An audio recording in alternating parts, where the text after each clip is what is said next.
شروع اللہ کے نام سے جو بڑا مہربان نہایت رحم والا ہے۔ سعاد، قسم ہے قرآن کی جو نصیحت دینے والا ہے کہ تم حق پر ہو، مگر جو لوگ کافر ہیں وہ غرور اور مخالفت میں ہیں۔ ہم نے ان سے پہلے بہت سی امتوں کو ہلاک کر دیا تو وہ عذاب کے وقت لگے فریاد کرنے اور وہ رہائی کا وقت نہیں تھا، اور انہوں نے تعجب کیا کہ ان کے پاس انہی میں سے ہدایت کرنے والا آیا، اور کافر کہنے لگے کہ یہ تو جادوگر ہے، جھوٹا۔ کیا اس نے اتنے معبودوں کی جگہ ایک ہی معبود بنا دیا؟ یہ تو بڑی عجیب بات ہے۔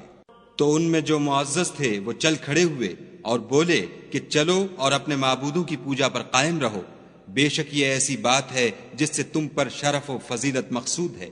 یہ پچھلے مذہب میں ہم نے کبھی سنی ہی نہیں، یہ بالکل بنائی ہوئی بات ہے۔ کیا ہم سب میں سے اسی پر نصیحت کی کتاب اتری ہے؟ نہیں، بلکہ یہ میری نصیحت کی کتاب سے شک میں ہیں، بلکہ انہوں نے ابھی میرے عذاب کا مزہ نہیں چکھا۔ کیا ان کے پاس تمہارے پروردگار کی رحمت کے خزانے ہیں جو غالب اور بہت عطا کرنے والا ہے؟ یا آسمانوں اور زمین اور جو کچھ ان میں ہے ان سب پر انہی کی حکومت ہے، تو چاہیے کہ رسیاں تان کر آسمانوں پر چڑھ جائیں۔ یہاں شکست کھائے ہوئے گروہوں میں سے یہ بھی ایک لشکر ہے۔ ان سے پہلے نوح کی قوم اور عاد اور میخوں والا فرعون اور اس کی قوم کے لوگ بھی جھٹلا چکے ہیں، اور سمود اور لوط کی قوم اور بن کے رہنے والے بھی یہی وہ گروہ ہیں۔ ان سب نے پیغمبروں کو جھٹلایا تو میرا عذاب ان پر آ واقع ہوا، اور یہ لوگ تو صرف ایک زور کی آواز کا جس میں شروع ہوئے پیچھے کچھ وقفہ نہیں ہوگا انتظار کرتے ہیں، اور کہتے ہیں کہ اے ہمارے پروردگار ہم کو ہمارا حصہ حساب کے دن سے پہلے ہی دے دے۔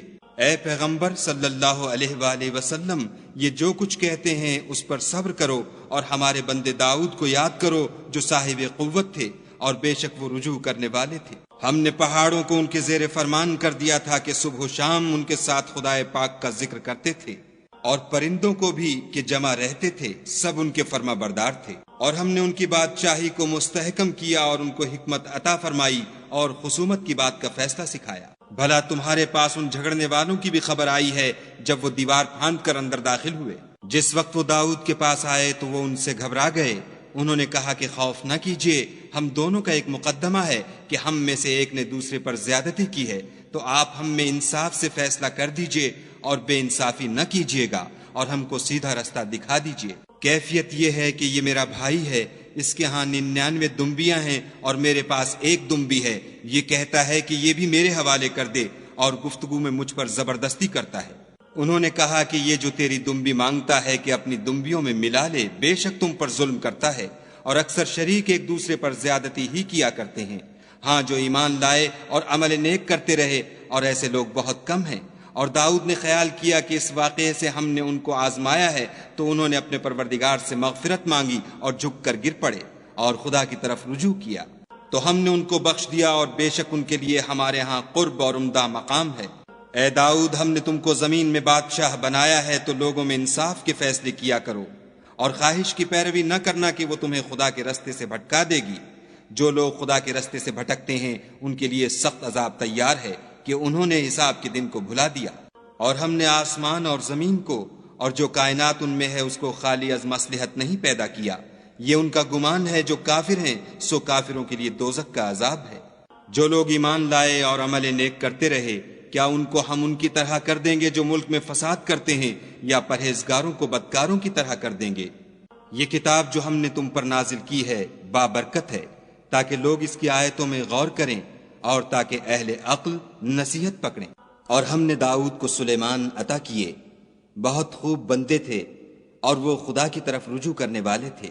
جب ان کے سامنے شام کو خاصے کے گھوڑے پیش کیے گئے تو کہنے لگے کہ میں نے اپنے پروردگار کی یاد سے غافل ہو کر مال کی محبت اختیار کی، یہاں تک کہ آفتاب پردے میں چھپ گیا۔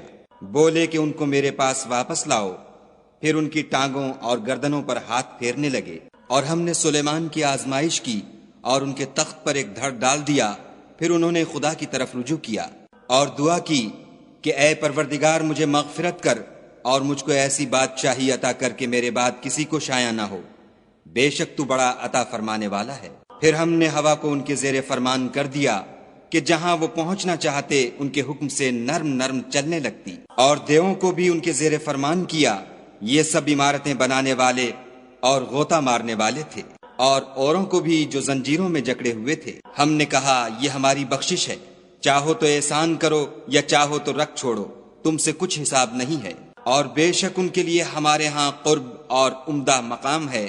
اور ہمارے بندے ایوب کو یاد کرو جب انہوں نے اپنے رب کو پکارا کہ بار الہ شیطان نے مجھ کو ایذا اور تکلیف دے رکھی ہے، ہم نے کہا کہ زمین پر لات مارو، دیکھو یہ چشمہ نکل آیا، نہانے کو ٹھنڈا اور پینے کو شیریں، اور ہم نے ان کو اہل و عیال اور ان کے ساتھ ان کے برابر اور بخشے، یہ ہماری طرف سے رحمت اور عقل والوں کے لیے نصیحت تھی۔ اور اپنے ہاتھ میں جھاڑو لو اور اس سے مارو اور قسم نہ توڑو، بے شک ہم نے ان کو ثابت قدم پایا، بہت خوب بندے تھے، بے شک وہ رجوع کرنے والے تھے۔ اور ہمارے بندوں ابراہیم اور اسحاق اور یعقوب کو یاد کرو جو قوت والے اور صاحب نظر تھے، ہم نے ان کو ایک صفت خاص آخرت کے گھر کی یاد سے ممتاز کیا تھا، اور وہ ہمارے نزدیک منتخب اور نیک لوگوں میں سے تھے۔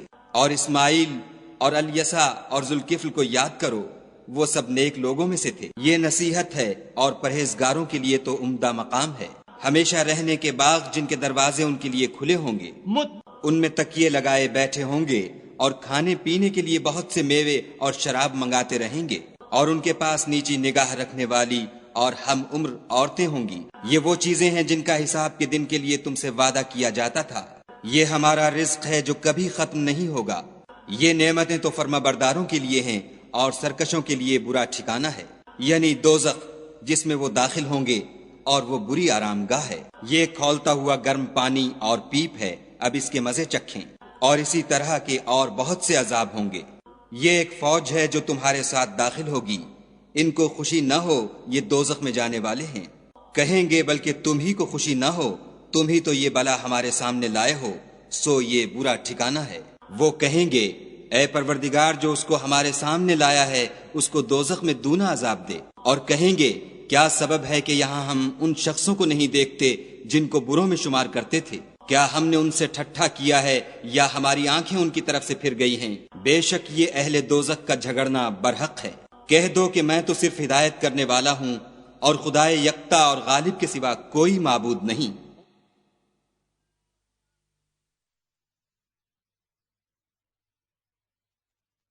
جو آسمانوں اور زمین اور جو مخلوق ان میں ہے سب کا مالک ہے، غالب اور بخشنے والا۔ کہہ دو کہ یہ ایک بڑی ہولناک چیز کی خبر ہے جس کو تم دھیان میں نہیں لاتے۔ مجھ کو اوپر کی مجلس والوں کا جب وہ جھگڑتے تھے کچھ بھی علم نہ تھا، میری طرف تو یہی وحی کی جاتی ہے کہ میں کھلم کھلا ہدایت کرنے والا ہوں۔ جب تمہارے پروردگار نے فرشتوں سے کہا کہ میں مٹی سے انسان بنانے والا ہوں، جب اس کو درست کر لوں اور اس میں اپنی روح پھونک دوں تو اس کے آگے سجدے میں گر پڑنا، تو تمام فرشتوں نے سجدہ کیا مگر شیطان اکڑ بیٹھا اور کافروں میں ہو گیا۔ خدا نے فرمایا کہ اے ابلیس، جس شخص کو میں نے اپنے ہاتھوں سے بنایا اس کے آگے سجدہ کرنے سے تجھے کس چیز نے منع کیا؟ کیا تو غرور میں آ گیا یا اونچے درجے والوں میں تھا؟ بولا کہ میں اس سے بہتر ہوں کہ تو نے مجھ کو آگ سے پیدا کیا اور اسے مٹی سے بنایا۔ کہا یہاں سے نکل جا، تو مردود ہے، اور تجھ پر قیامت کے دن تک میری لعنت پڑتی رہے گی۔ کہنے لگا کہ میرے پروردگار مجھے اس روز تک کہ لوگ اٹھائے جائیں مہلت دے۔ کہا تجھ کو مہلت دی جاتی ہے اس روز تک جس کا وقت مقرر ہے۔ کہنے لگا کہ مجھے تیری عزت کی قسم میں ان سب کو بہکاتا رہوں گا سوا ان کے جو تیرے خالص بندے ہیں۔ کہا سچ ہے اور میں بھی سچ کہتا ہوں کہ میں تجھ سے اور جو ان میں سے تیری پیروی کریں گے سب سے جہنم کو بھر دوں گا۔ اے پیغمبر صلی اللہ علیہ وآلہ وسلم، کہہ دو کہ میں تم سے اس کا صلہ نہیں مانگتا اور نہ میں بناوٹ کرنے والوں میں ہوں۔ یہ قرآن تو اہل عالم کے لیے نصیحت ہے، اور تم کو اس کا حال ایک وقت کے بعد معلوم ہو جائے گا۔